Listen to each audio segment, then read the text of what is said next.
Hi guys, hey, Philip here with Authentic Imaging, and today I have with me Sonia from Alpha and Omega.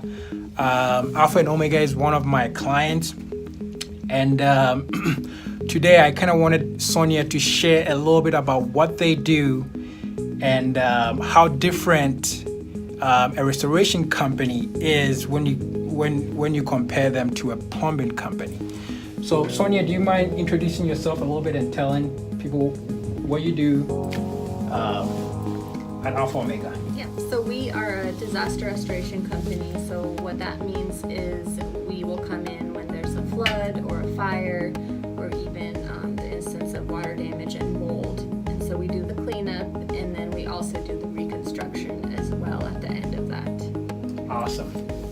So in most cases, the biggest question most consumers have is, when there's flooding or when there's a water issue, maybe at home.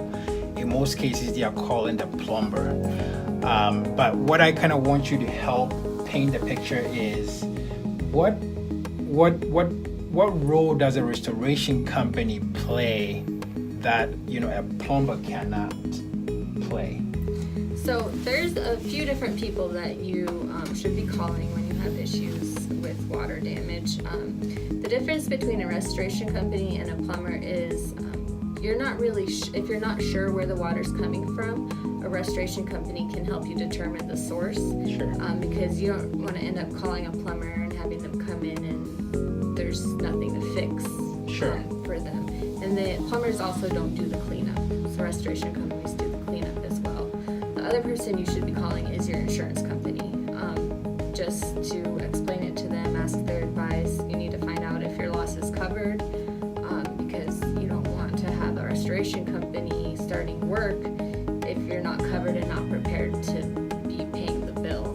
Right. Right. Awesome. So guys, that's it.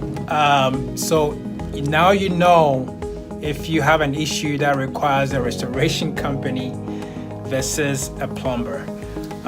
And that's it for today. So thanks for watching, and we'll see you guys next time. Bye.